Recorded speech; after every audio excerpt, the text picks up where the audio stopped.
Olá, bem-vindo, bem-vinda. Esta é a nossa aula 126 do Estudo Básico de Espiritismo. O curso básico semelhante tem nas grandes casas espíritas, que tem um centro de estudo, tem uma escola. Nós fazemos aqui de forma muito semelhante. A leitura do Livro dos Espíritos é o início de quem está estudando a doutrina espírita. Esse livro que aparece aqui do lado foi o primeiro livro compilado por Allan Kardec, o fundador da doutrina espírita. Toda essa história sobre como começou o espiritismo, como foi feito então o Livro dos Espíritos, quem foi Allan Kardec, os fundamentos da doutrina espírita. Tudo isso nós falamos na aula 1, a aula de introdução, que tem o título O que é o Espiritismo.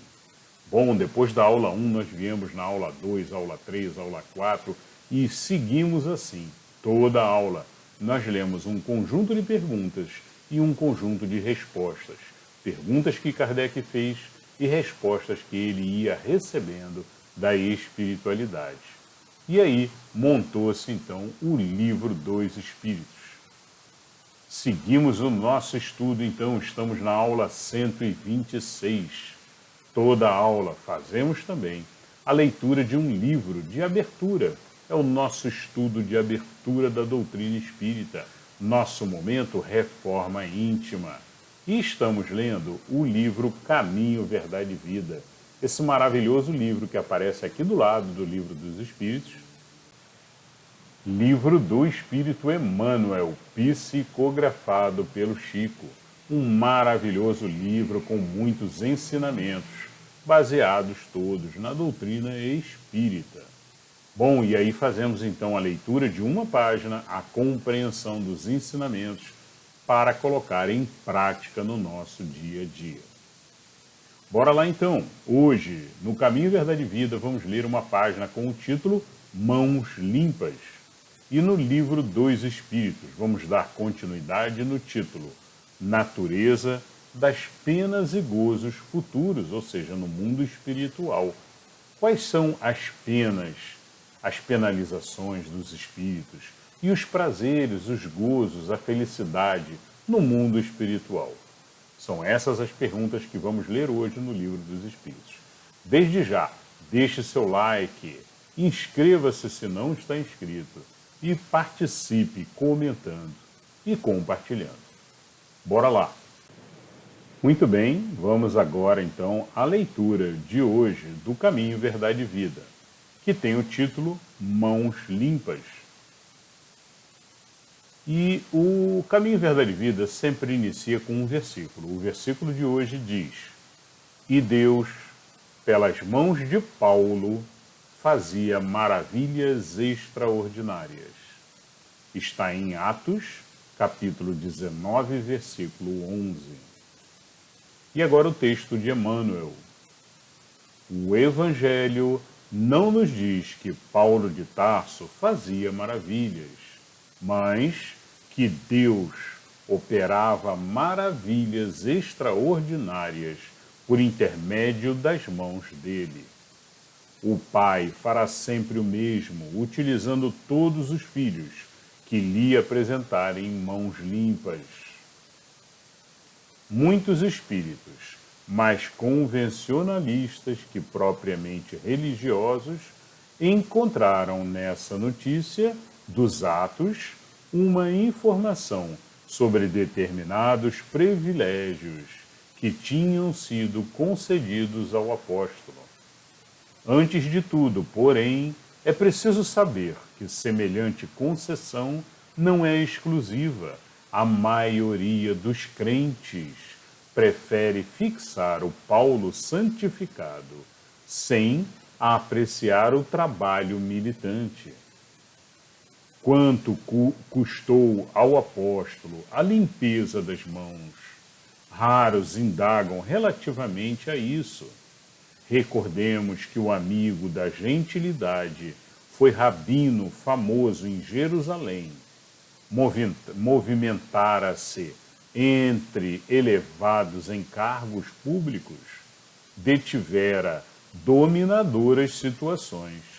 No entanto, para que o Todo-Poderoso lhe utilizasse as mãos, sofreu todas as humilhações e dispôs-se a todos os sacrifícios pelo bem dos semelhantes. Ensinou o Evangelho sob zombarias e açoites, aflições e pedradas, apesar de escrever luminosas epístolas, jamais abandonou o tear humilde até a velhice do corpo. Considera as particularidades do assunto e observa que Deus é sempre o mesmo Pai, que a misericórdia divina não se modificou, mas pede mãos limpas para os serviços edificantes junto à humanidade. Tal exigência é lógica e necessária, pois o trabalho do Altíssimo deve resplandecer sobre os caminhos humanos. Então, um belíssimo texto profundo de Emmanuel aqui, né?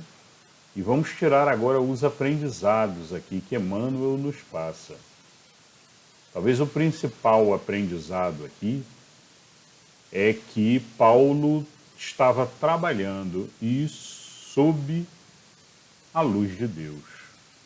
Paulo não era um santo que já veio pronto com toda a bondade do mundo, né?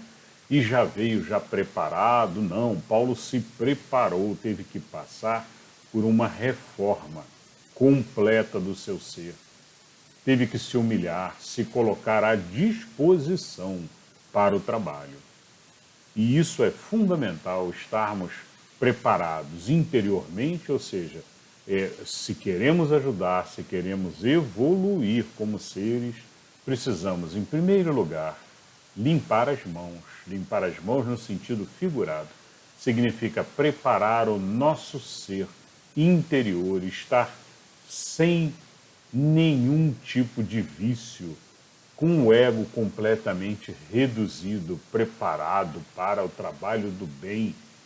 O trabalho do bem não permite ninguém com o ego exagerado, até porque sabemos que o ego, ele puxa outros vícios, né? Como, por exemplo, a inveja, o ciúme, as maldades que o ego nos elevam. Então, precisamos reduzir o ego, retirar todos os outros vícios. O ódio, a raiva não cabe numa pessoa que quer trabalhar em nome de Deus. Então, nos livremos constantemente desses males ao longo da nossa caminhada. Não é um estalar de dedos, como sempre falamos aqui. Não é. É gradual. Não esperem uma luz divina sobre cada um de vocês, iluminando, cegando e dizendo que vocês agora estão santificados. Não. Não aguardem isso. Esperem, acima de tudo, trabalho e esforço, provas pelo caminho, sabendo passar por essas provas de cabeça erguida, com fé em Deus, olhando para cima, sem lamentação, sem baixar a cabeça e lamúrias, reclamações, não. É fé em Deus e passando por todas as provas, mostrando a Deus e a espiritualidade que está pronto para o trabalho.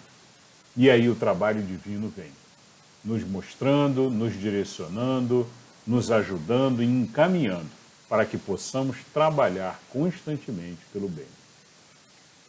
Então eu acho que esse é o principal aprendizado, né?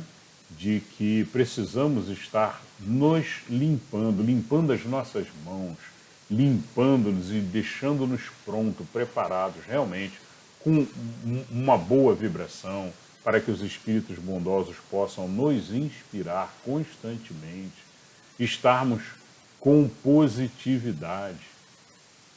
E aí a gente consegue então receber as inspirações necessárias para o trabalho do bem. Esse é um dos grandes aprendizados aqui que eu colocaria, né?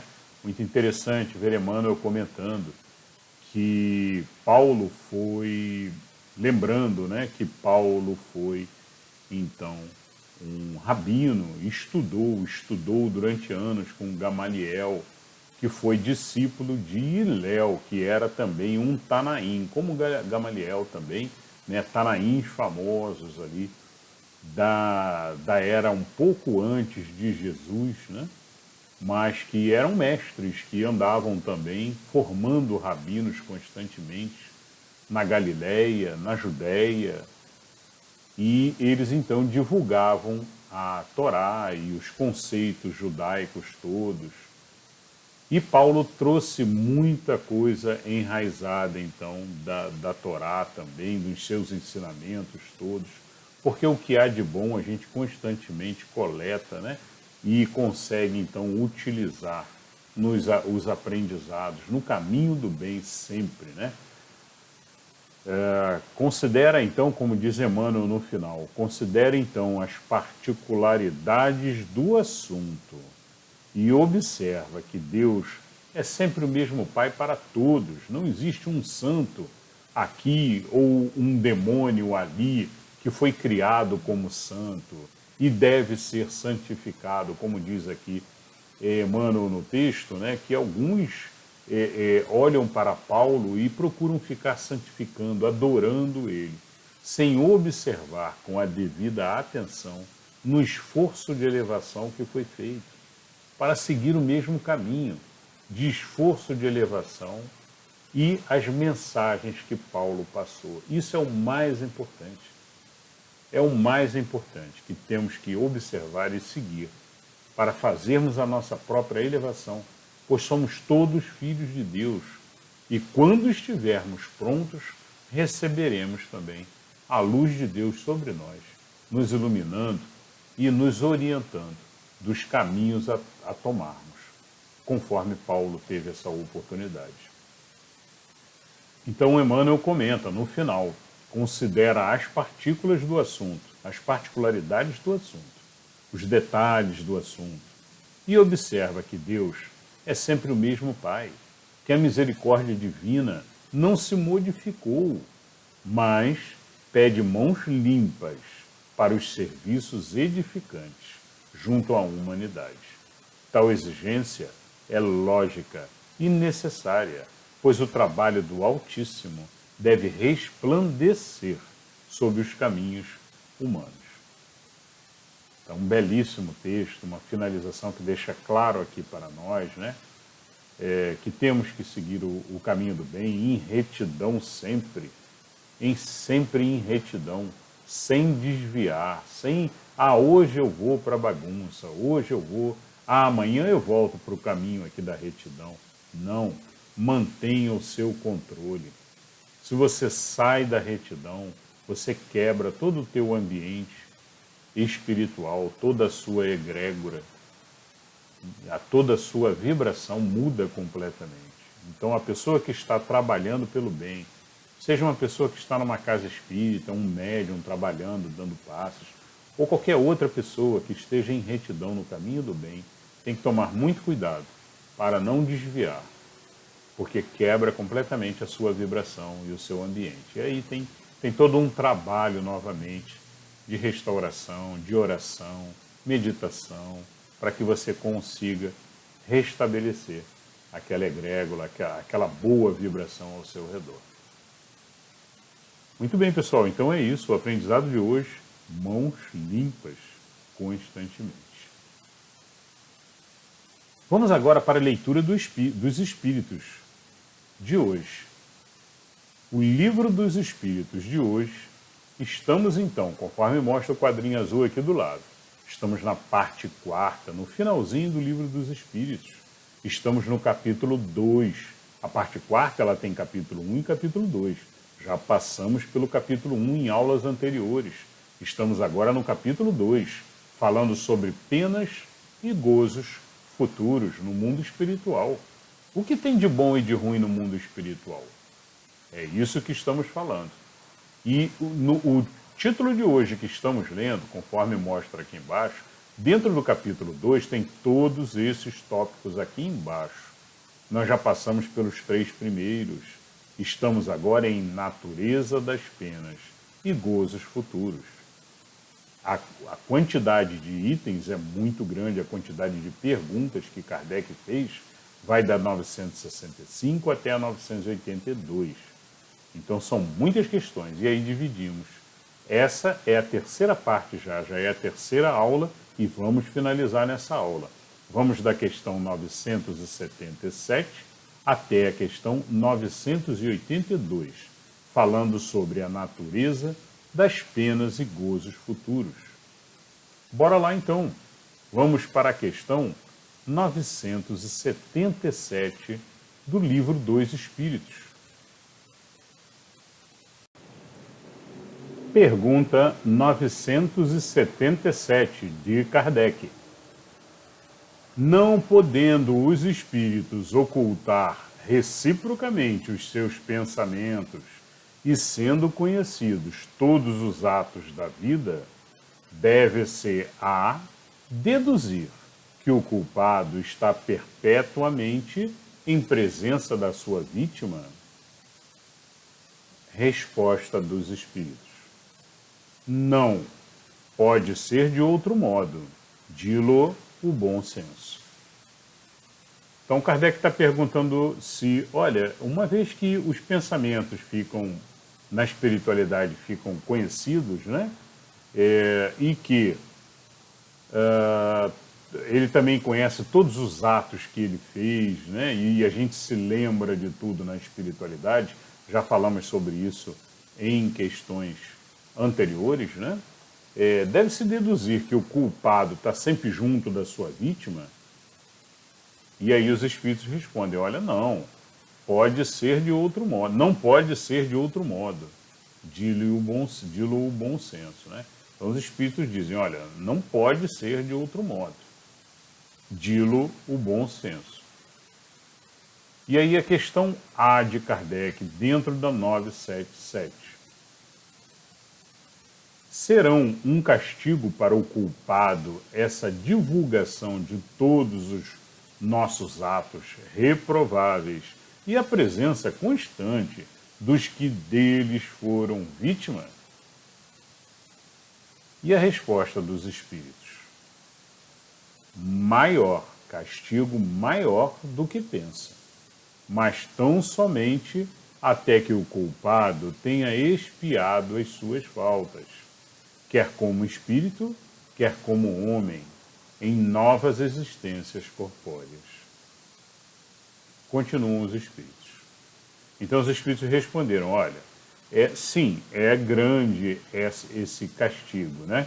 Mas até que ele tenha expiado as suas faltas, né? Expiado significa ele tenha pago com penalidades, né? De novas existências, ele tenha pago aquelas faltas, né? Quer como homem na matéria ou nova existências corpóreas. Então, quer como espírito, quer como homem, respondem aqui os espíritos. Ou seja, vemos dessa questão que é possível pagar alguns débitos, dependendo do débito, pagar na espiritualidade. Então, cada caso é um caso, cada penalização é uma penalização, cada débito é um débito. E em alguns casos pode ser pago no espírito, em outros tem que ser pago na matéria, né? Em muitos casos, pagos passando pelaquilo que foi feito de mal. Situações próximas ou semelhantes. Depende da bondade de Deus, depende das direções que Deus der. Continuam os espíritos. Quando nos achamos no mundo dos espíritos, estando patente todo o nosso passado, o bem e o mal que houvemos feito serão igualmente conhecidos. Em vão, aquele que haja praticado o mal tentará escapar ao olhar de suas vítimas. A presença inevitável destas lhe será um castigo e um remorso incessante, até que haja expiado seus erros. Ao passo que o homem de bem, por toda parte, só encontrará olhares amigos e benevolentes. Para o mal, não há maior tormento na terra do que a presença de suas vítimas, razão pela qual as evita continuamente, que será, quando dissipada a ilusão das paixões, compreender o mal que fez, vir patenteados os seus atos mais secretos, desmascarada a sua hipocrisia, e não puder subtrair-se à visão delas. Enquanto a alma do homem perverso é presa da vergonha, do pesar e do remorso, a do justo goza perfeita serenidade. Então, excelente a resposta dos espíritos, né? Deixam claro aqui como é o sofrimento na vida espiritual. Sendo que na vida espiritual a gente expande a nossa mente, né? A nossa mente, que aqui na matéria ela é pequenininha, é só a mente aqui reduzida ao momento atual, né? Nós temos uma inteligência muito maior, que contém todas as informações que acumulamos de todas as nossas existências. Então, por vezes, fazemos um mal aqui na matéria, muitas vezes não reconhecemos nem como um mal, muitas vezes. Mas quando vamos para a espiritualidade, com essa mente expandida, percebe-se o tamanho daquele mal, de uma forma muito mais completa, pois a nossa mente, o nosso raciocínio dessa grande inteligência espiritual que nós somos, ela está expandida na espiritualidade. Então, por vezes também, aquele mal que parecia ser um mal pequeno, quando vamos para a espiritualidade nos lamentamos muito, temos uma visão muito maior do que fizemos e do que passamos ao longo da nossa existência. Então, o sofrimento daquele espírito que jogou fora, às vezes, uma encarnação que poderia ter sido uma encarnação de evolução, de progresso, de crescimento, de estudo constante, de elevação espiritual, de trabalho, de caridade, de bondade, ele jogou fora com inveja, com ódio, com raiva constante de todos, né? Então é muito triste isso. E ele se dá conta disso na espiritualidade de uma forma assim irrefutável, né?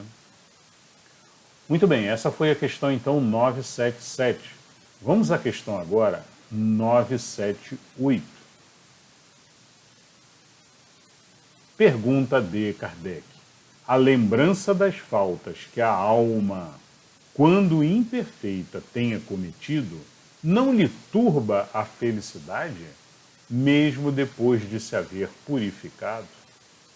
Então a pergunta que Kardec faz, olha, mesmo um espírito, né, que tenha se purificado, quando ele chega na elevação, né, que ele olha as faltas todas que ele cometeu em encarnações anteriores, mesmo que essas faltas já tenham sido corrigidas, isso não deixa ele infeliz, né?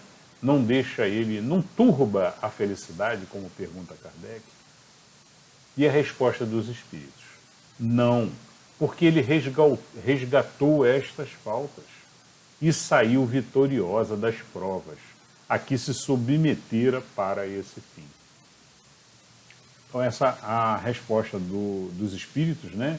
Entendemos também que um espírito, conforme ele vai se elevando, ele tem uma visão mais ampla de uma vida eterna, de uma vida espiritual, de crescimento constante. E ele percebe que todos erramos, todos. Não existe ser criado perfeito. Todos cometemos falhas, cometemos erros, e isso é normal, é natural. O importante é percebermos esses erros durante toda a nossa vida, observarmos cada ação que tomamos, cada palavra que falamos, cada pensamento que estamos emitindo, porque através de pensamento emitimos também vibração, e a vibração também atinge os outros. Então é importante controlarmos pensamento, palavras, ações, constantemente, para que consigamos, então, fazer essa elevação. E esse ser, então, elevado, ele percebe que isso é normal, é natural e faz parte da elevação de todos. Alguns sobem mais rapidinho, outros sobem mais devagar. Alguns param no meio do caminho, fica uma, duas encarnações paradas, depois continua, mas faz parte. Esse é o pensamento, essa é a compreensão. O mais importante, observar os erros, corrigir e fazer o aprendizado para não cometer mais aquele tipo de erro. Isso é o mais importante no nosso processo de aprendizado constante. Muito bem, essa foi a 978. Vamos à questão 979. Pergunta de Kardec. Não serão para a alma causa de penosa apreensão que lhe altera a felicidade as provas porque ainda tenha que passar para acabar a sua purificação? Para a alma ainda maculada, são. Daí vem que ela não pode gozar de felicidade perfeita, senão quando esteja completamente pura. Para aquela, porém, que já se elevou, nada tem de penoso o pensar nas provas que ainda haja de sofrer. Muito bem, beleza de resposta dos espíritos, coerente com toda a doutrina, né? Isso é que é muito lindo na doutrina espírita, é a coerência de todas as leis divinas. E como nós vemos aqui, o espírito elevado, mais puro, ele já pagou por tudo, todos os débitos que ele cometeu. Um dia ele esteve lá embaixo, na escala também, e deve ter errado, né? Ninguém acerta todas, né? Por mais retidão que tenha, você comete desvios e comete falhas. Então, mesmo o ser mais puro, ele já esteve lá embaixo, já esteve seguindo o processo de elevação. E nesse processo de elevação, então, ele fez aprendizado, ele corrigiu, ele passou, mas atualmente ele não tem mais débitos. Então é isso que os espíritos falam. Como o ser não tem mais débitos, é um ser que se elevou num estágio de perfeição, de pureza máxima. Esse ser não tem mais, inclusive, que reencarnar. A não ser que por um direcionamento de Deus seja dado a esse ser de purificação mais elevada uma missão, como às vezes acontece. E recebemos aqui no nosso planeta encarnado um ser elevado com uma missão de passar adiante grandes aprendizados para um povo, para uma determinada região, ou transformar de repente uma determinada cultura de uma região. Como vemos vários casos aí de grandes mestres que encarnaram então entre nós. Bom, e ainda continuam os espíritos, um finalzinho aqui na questão 979. Goza da felicidade a alma que chegou a um certo grau de pureza, domina-a um sentimento de grata satisfação. Sente-se feliz por tudo que vê, por tudo que a cerca. Levanta-se-lhe o véu que encobria os mistérios e as maravilhas da criação, e as perfeições divinas em todo o esplendor lhe aparecem. Muito lindo, né? Me lembrou as palavras de Sócrates, quando Sócrates fala, conhece-te a ti mesmo e conhecerás o universo. Então, muito lindo, né? Essa mensagem de elevação, que o ser que quando chega no nível mais elevado, ele fica então, ele levanta-se o véu que o encobria os mistérios, ou seja, ele conhece tudo, ele se unifica com Deus, como Jesus, que dizia sempre entre nós, né, enquanto esteve na matéria, dizia, eu sou um com o Pai. Já tinha passado por seu processo de unificação com Deus. Levanta-se o véu que encobria os mistérios e as maravilhas da criação e as perfeições divinas em todo o esplendor lhe aparece. Então é um momento que o ser transborda amor constantemente, é um momento de felicidade indescritível e que esse ser então só vê o bem e só vê a bondade ao seu redor.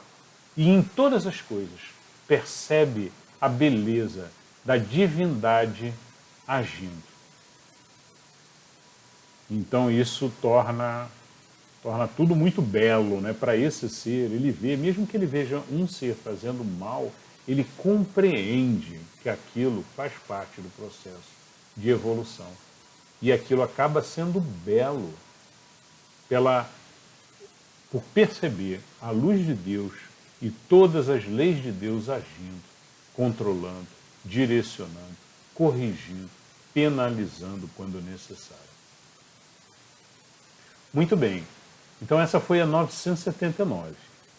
Vamos agora para a questão 980. Pergunta de Kardec.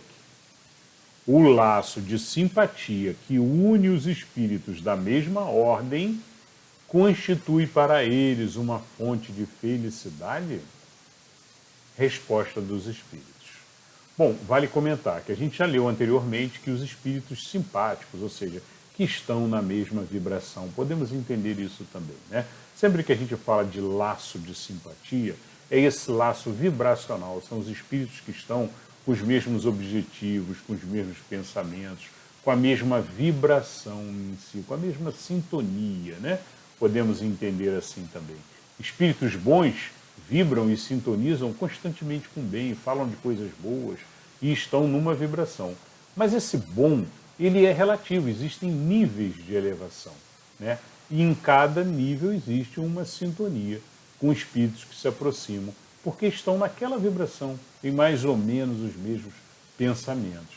Da mesma maneira, nos espíritos que ainda estão muito rudes ainda, muito grosseiros nos seus pensamentos, né? Os pensamentos todos se assemelham ali no mal, né? Só pensam o mal com pessimismo, com ódio, com raiva, então eles também acabam se aproximando, né? Bom, então a pergunta de Kardec é: os laços de simpatia que unem os espíritos na mesma ordem constitui para eles uma forma de felicidade? Então vejam que Kardec não está apontando para os espíritos mais elevados ou para os menos elevados, né? Ele está dizendo só que os laços de simpatia constituem uma felicidade. E a resposta dos espíritos: os espíritos entre os quais a recíproca simpatia para o bem encontram na sua união um dos maiores gozos, visto que não receiam vê-la turbada pelo egoísmo. Formam, no mundo inteiramente espiritual, famílias pela identidade de sentimentos, constituindo nisto a felicidade espiritual. Do mesmo modo que no vosso mundo vos grupais em categorias e experimentais certo prazer quando vos achais reunidos, na afeição pura e sincera que cada um vota aos outros, e de que é, por sua vez, objeto. Tem eles um manancial de felicidade, porquanto lá não há falsos amigos, nem hipócritas.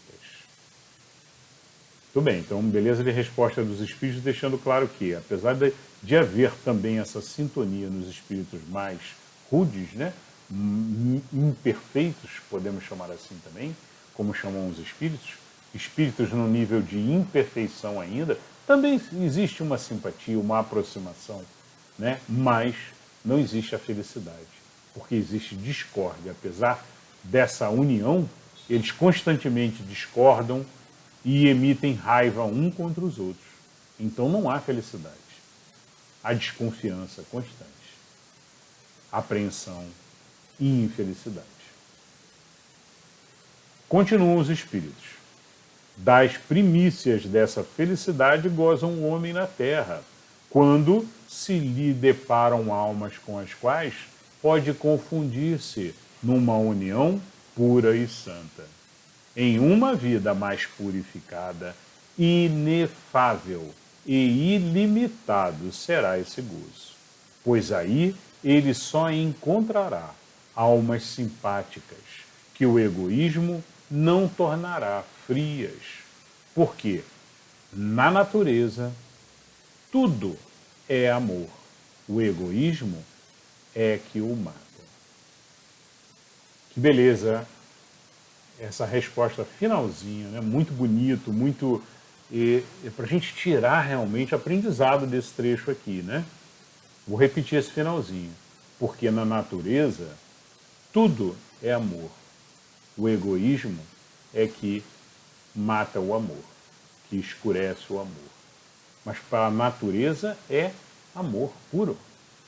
O problema é quando entra o egoísmo, que aí o egoísmo traz junto com ele todos os outros males, né?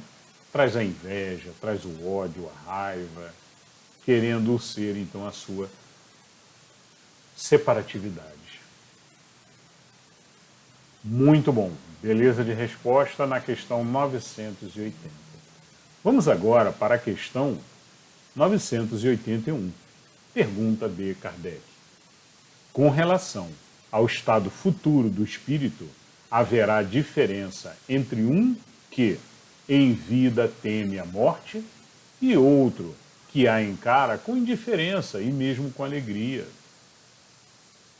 Então Kardec pergunta, olha, com relação ao estado futuro do espírito, ou seja, a vida espiritual, né, a diferença entre um que teme a morte e um outro que não teme, que leva tudo com alegria, né, a diferença no mundo espiritual, depois que desencarnam, né?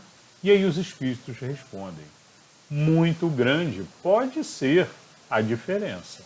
Entretanto, apaga-se com frequência em face das causas determinantes desse temor ou desse desejo.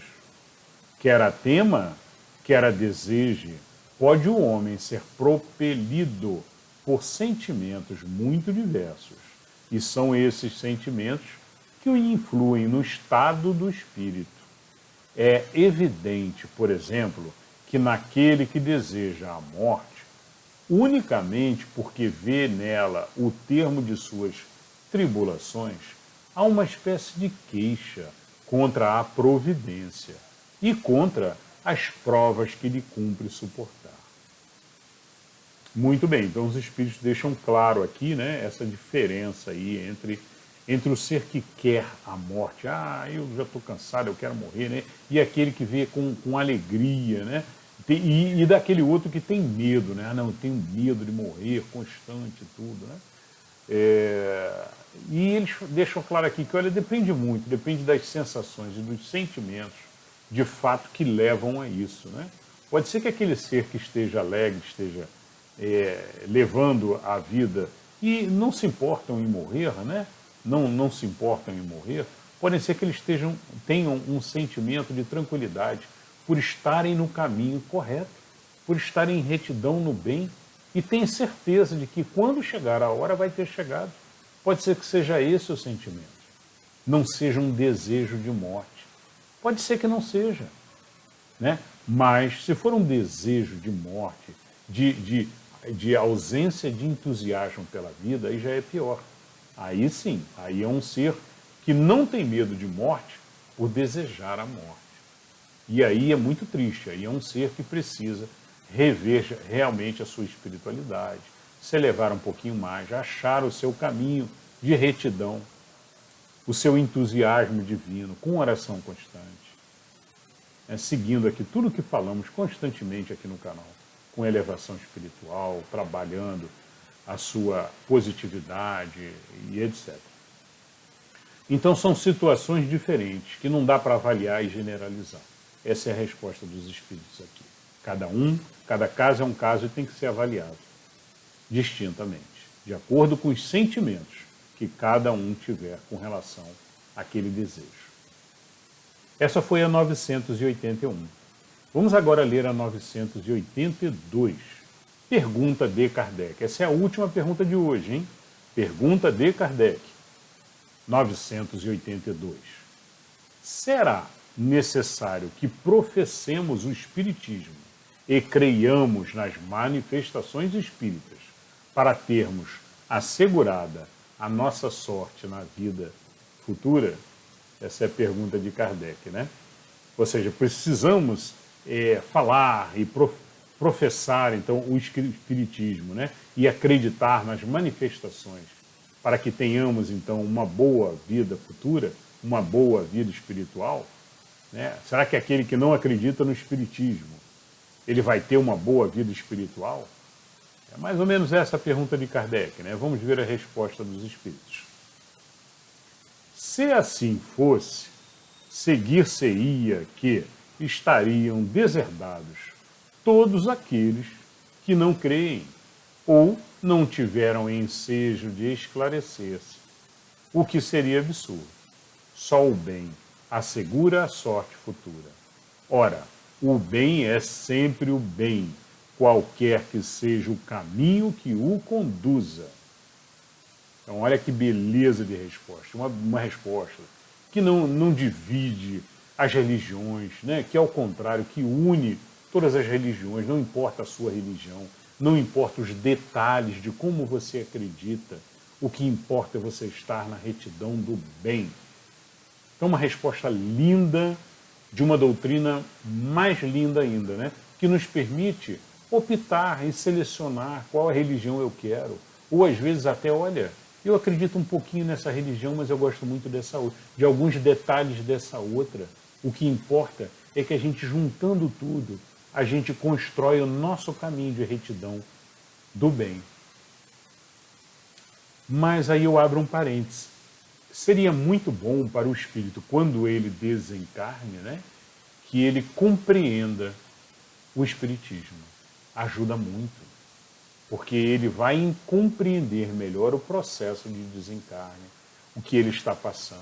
Ele vai entender que a vida prossegue, que tudo prossegue, né, ao invés de ficar completamente perturbado, perdido, sem entender o que ele ainda está fazendo. Né? Eu ainda me vejo aqui, então eu não morri, como acontece em muitos casos. Né? O ser desencarna e acha que ele ainda está vivo, sai andando pelas ruas, achando que ainda está na existência terrena. Fala com as pessoas e ninguém compreende ele, ninguém ouve ele. Temos muitos relatos desses nos livros espíritas. Então, a compreensão da vida futura, do mundo espírita, nesse caso, ajuda. Mas não é necessário para assegurar a boa vida futura, ou a sorte na vida futura, como comentou Kardec. Não adianta ele ler e conhecer o Espiritismo também e não praticar o bem. Se não praticar o bem, não vai ter uma boa vida futura. Não adianta achar que vai para um nível elevado. Não, eu conheço tudo, eu li todo o livro dos Espíritos, eu conheço tudo, eu vou para um bom patamar. Não. Se você não pratica, não faz caridade, não faz bondade, se não de fato compreendeu e absorveu os aprendizados e colocou em prática no dia a dia, não vai. Tá? Então é essa que é a mensagem. A gente, para ir para o céu, digamos assim, né? Usando um termo mais comum de todas da grande maioria, né? Para ir para o céu, não importa a religião, não importa o que você escolha, importante estar no caminho do bem, na retidão, seguindo o caminho do bem e fazendo bondade. Não importa nem se você está seguindo Jesus, você pode estar no budismo, pode estar em qualquer outra religião, mas se estiver seguindo Jesus no ponto de vista de fazendo bem, caridade constante, isso é o que importa. Continuam então os espíritos para encerrar então hoje. A crença no espiritismo ajuda o homem a se melhorar, firmando-lhe as ideias sobre certos pontos do futuro. Apressa o adiantamento dos indivíduos e das massas, porque faculta-nos inteiremos do que seremos um dia. É um ponto de apoio, uma luz que nos guia. O Espiritismo ensina o homem a suportar as provas com paciência e resignação. Afasta-o dos atos que possam retardar-lhe a felicidade. Mas ninguém diz que, sem ele, não possa ele ser conseguida. Então é isso. A gente consegue a felicidade também, consegue estar no caminho do bem em outras religiões também, sem acreditar na espiritualidade. Muitas vezes acontece. mas ajuda muito. Se você já conhece, já sabe o caminho, já tem um mapa trilhado do que deve fazer, como deve fazer, o que acontece depois, quem somos nós, para onde vamos, facilita muito, né? Nossa fé, nosso entendimento e direcionamento. Muito bem, pessoal. Então, essa foi a questão 982. Encerramos, então, o título Natureza das Penas e Gozos Futuros. Na próxima aula, começaremos na questão 983, no título Penas Temporais. Será que existem? O que são? Kardec vai perguntar. Espero que vocês tenham gostado. Como disse Jesus, que aquele que busca nunca cesse de buscar, até ter encontrado. Continuemos em retidão no caminho do bem, estudando, nos aprimorando, fazendo caridade e bondade constante, para que nos elevemos e que encontremos, então, esse caminho da perfeição. Nos vemos na próxima aula. Até lá!